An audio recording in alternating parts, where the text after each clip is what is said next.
Coucou les enfants, donc vous vous rappelez, je vous avais dit que je vous ferais une petite leçon sur le pluriel des déterminants.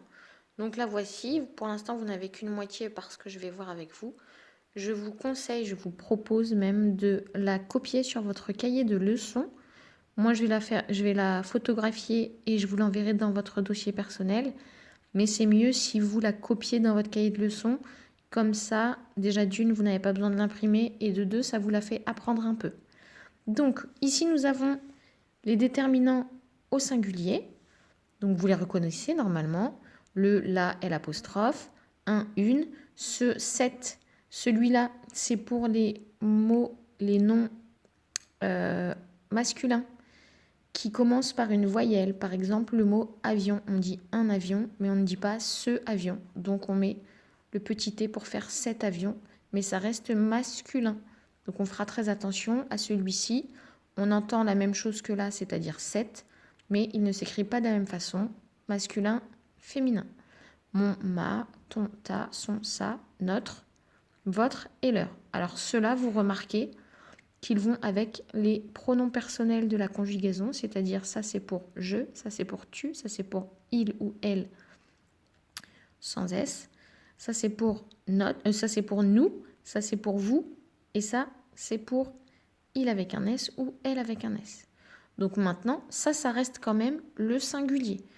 Leur maison, votre maison, notre maison, sa maison, ta maison, ma maison, cette maison, une maison, la maison. D'accord? Ça reste le singulier, donc c'est pour une seule maison. Maintenant, quand il y a plusieurs maisons, bon, j'ai peut-être pas choisi le bon exemple parce que c'est rare d'avoir plusieurs maisons, mais ça peut arriver. Donc, le pluriel. Donc là, j'ai mis 2 flèches, pas de la même taille malheureusement parce que je m'y suis mal prise, mais vous pouvez faire de la même taille. La taille n'a pas d'importance. C'est pour dire que les déterminants au singulier deviennent ces déterminants au pluriel et ces déterminants au pluriel que je vais vous montrer tout de suite deviennent ces déterminants au singulier. Donc ils vont ensemble, singulier, pluriel. Je vous ai fait des cases pour que vous puissiez bien comprendre. Donc là, vous le connaissez par cœur. Le la et l'apostrophe, ça devient au pluriel les. Un, une, on l'a vu la dernière fois, ça devient des. Ce 7, ça devient c'est parce qu'on montre, c'est démonstratif.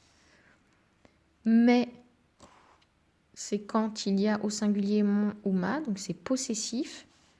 Et là, après, pareil, tous les autres sont possessifs. Ça démontre la possession, donc ce qui nous appartient. Ton ou ta, ça devient tes. Son ou ça, vous avez déjà deviné, ça devient c'est. Attention, c'est et c'est. On entend la même chose, mais ils ne s'écrivent pas pareil et ils ne veulent pas dire la même chose. C'est écrit avec un C devant, ça veut dire ceux-là, on les montre.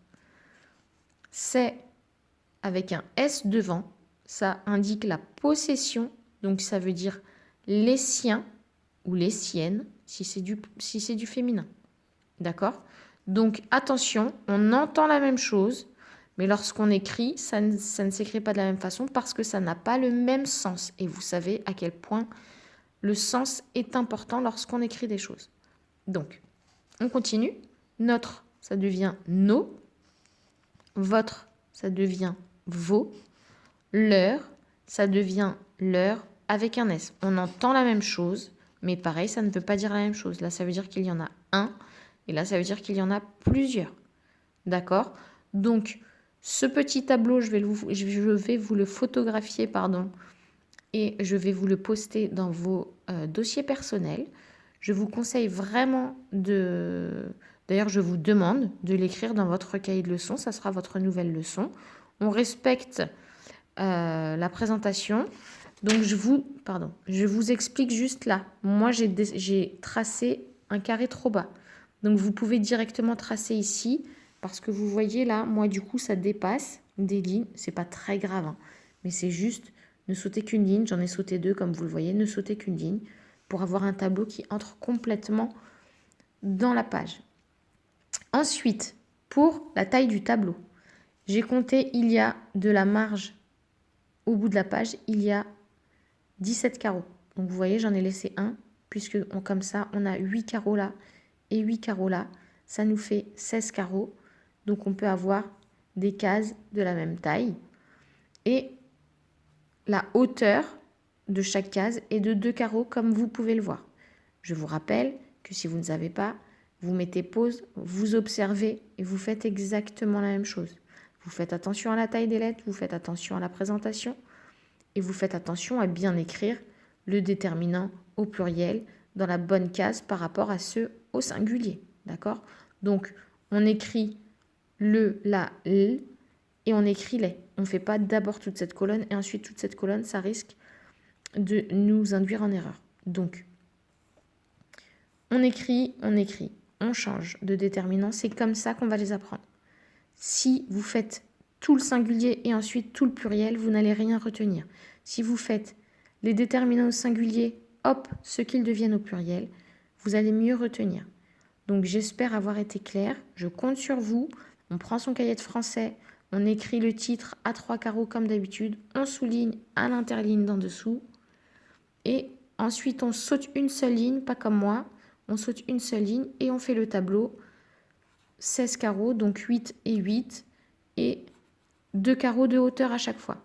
Donc j'espère avoir été vraiment très claire. Je vous l'envoie de toute façon dans votre dossier. Je sais, je me répète beaucoup, mais au CE1, c'est important de répéter. Donc je compte sur vous.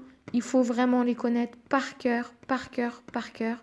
Plus vous les saurez par cœur, plus ce sera facile de transformer au pluriel. Et plus ça deviendra fluide et automatique. Voilà, je vous souhaite une bonne journée et je vous dis à très vite. Bisous!